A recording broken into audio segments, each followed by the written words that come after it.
Lyon demain, le quart d'heure lyonnais, toute l'actualité chaque matin. Parce que Lyon demain se dessine aujourd'hui, voici l'essentiel de l'actualité. En ce mardi, nous sommes le 27 avril, alors que la pression hospitalière reste forte dans le département du Rhône. Sur les 8 millions d'habitants de la grande région Auvergne-Rhône-Alpes, 20%, un peu plus, ont reçu au moins une dose de vaccin, soit 1 650 000 personnes. La mairie de Lyon s'apprête à dévoiler les modalités de réouverture des terrasses lyonnaises. Des trolleybus électriques nouvelle génération mis en service à Lyon. Polémique autour des ponts. Le pont de Couzon restera fermé le temps des travaux après le passage d'un camion béton de 32 tonnes. Quant au pont de Vernaison, il est promis à être en sens unique à partir du 1er juin. Décision de la métropole de Lyon. Retour sur ces deux dossiers dans cette édition. Le MA, le mouvement d'action sociale, cette discrète association a fait parler d'elle récemment en ouvrant 17 tiny houses à Villeurbanne. Mais le MA a bien d'autres missions. Explication dans cette édition avec Pierre Mercier. Lyon demain,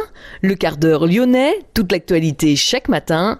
Gérald de Bouchon. Bonjour à tous et bienvenue dans ce quart d'heure lyonnais. Des rassemblements ont été organisés hier soir devant plusieurs commissariats du Rhône à l'appel d'organisations syndicales, devant l'hôtel de police de la rue Marius-Berlier à Lyon 8e ou encore devant le commissariat de Vaux-en-Velin. Les policiers entendaient rendre hommage à leur collègue Stéphanie, assassinée vendredi à l'entrée du commissariat de Rambouillet. Elle est la 12e représentante des forces de l'ordre à perdre la vie depuis 2015 dans une attaque terroriste. La pression hospitalière reste forte dans le Rhône. 1080 patients Covid+ sont hospitalisés, 7 de plus en 24 heures. 272 sont en réanimation. Ces dernières 24 heures, 78 nouveaux patients ont été enregistrés, dont 21 en réanimation. Ils étaient 100 au total, dont 34 en réanimation il y a une semaine. Après 16 nouveaux décès, le nombre de patients décédés à l'hôpital depuis le 1er mars 2020 s'élève à 2935 pour le seul département du Rhône.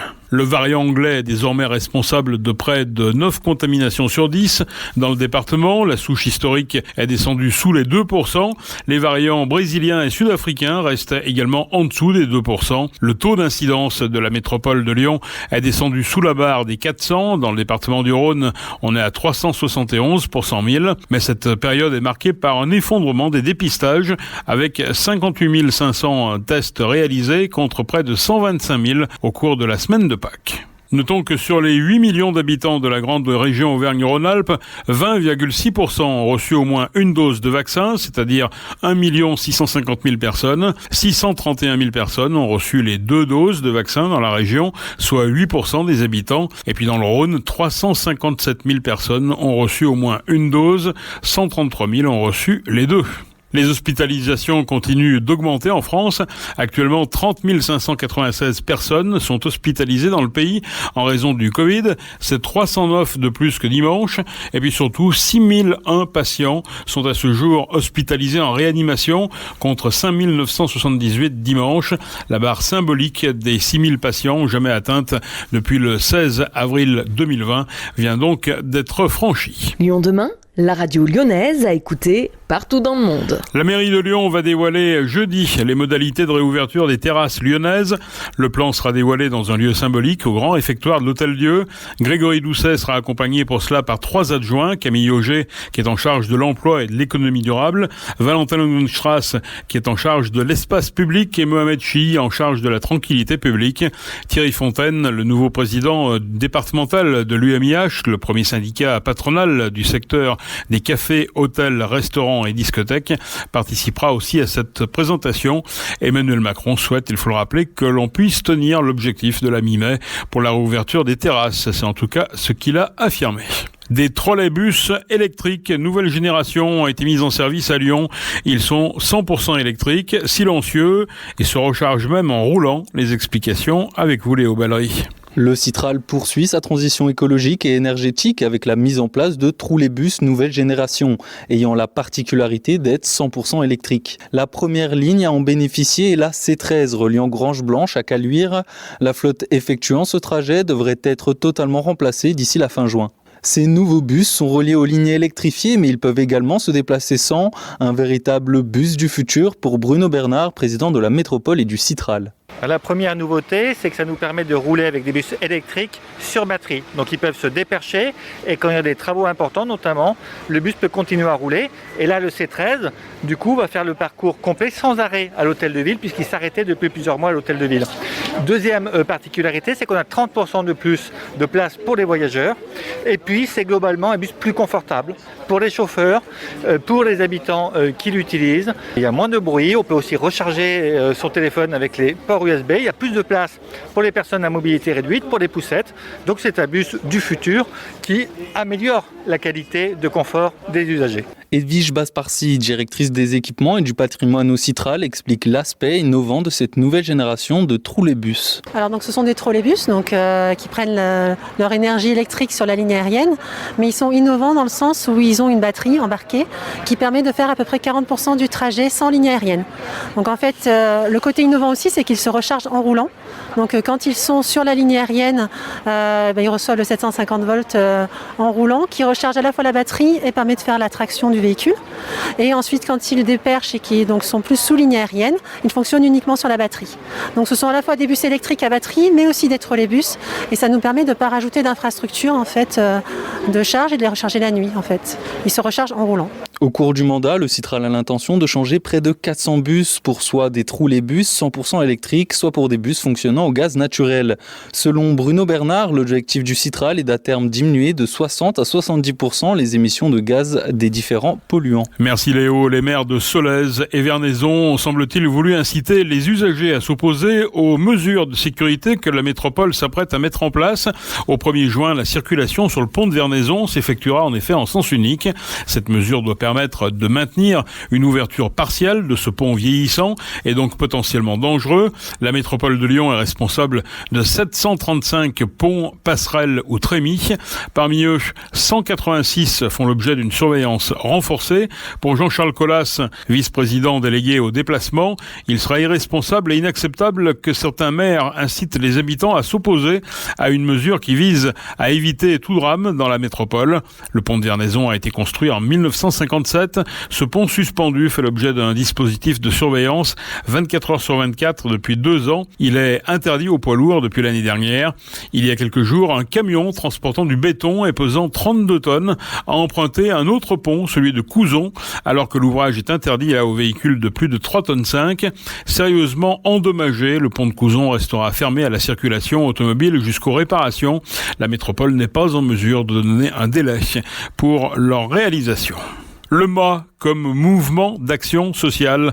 Cette discrète association a fait parler d'elle récemment en ouvrant avec la métropole 17 tiny houses à Villeurbanne pour accueillir des femmes isolées avec enfants à la recherche d'un toit. Mais le MA a bien d'autres missions. Nous avons rencontré Pierre Mercier, le directeur de la structure. Le MA, c'est une association qui a été créée en 61 par des gens de justice et notamment un juge d'application des peines pour venir en aide au départ aux personnes sortant de détention. Et puis progressivement, l'association s'est développée toujours en suivant un fil autour de la justice et de la loi pour travailler avec ceux qui sont en situation de vulnérabilité, ceux qui rencontrent des difficultés X ou Y, dans une voie d'aide, mais également d'exigence par rapport au public pour qu'ils prennent place positivement et de manière responsable dans la société, si c'est possible pour tous. Qui vous recevez et qui vous défendez, entre guillemets ? Alors actuellement, on aide plus de 10 000 personnes, dont 1000 enfants, qui se répartissent dans 4 grandes catégories. Des personnes victimes d'infractions pénales, beaucoup. Nous aidons 4 à 5 000 personnes par an et travaillons beaucoup avec les brigades de police, gendarmerie, le parquet, la justice. Nous travaillons ensuite avec des personnes vulnérables et précaires. Depuis ces dernières années, nous recevons dans ce public des gens en situation de droit incomplet sur le territoire, et notamment des femmes, des jeunes enfants. Nous accueillons ensuite des personnes en situation de handicap dans une entreprise qui leur permet d'avoir un travail et une insertion, et puis des personnes usagères de drogue. Alors vous êtes quoi ? Vous êtes conseiller dans ces dossiers ou vous intervenez concrètement dans les démarches ? Le MA intervient toujours auprès des publics avec les pouvoirs publics. C'est vraiment notre ligne. par rapport aux gens que nous accueillons, nous leur proposons des réponses adaptées aux besoins qu'on évalue avec eux. Donc nous avons des équipes de travail social, de juristes, de soignants qui peuvent aider dans le cheminement des personnes, apporter parfois des aides matérielles, mais apporter également un accompagnement, une aide pour permettre de l'accès aux droits, pour permettre de l'accès à l'autonomie, pour aider à fabriquer des adultes qui prennent place après dans la société de manière responsable. Encore une fois, je le dis, je pense qu'on ne doit pas être dans une logique d'assistanat. Je pense que c'est important, la société aide des publics à eux de pouvoir après prendre place dans le monde et de participer à la fabrique des villes et des territoires. Donnez-nous un exemple concret de ce que vous faites. On peut parler des gens accueillis ici, des femmes donc avec de très jeunes enfants. Donc il y a une équipe sociale qui va travailler sur le site.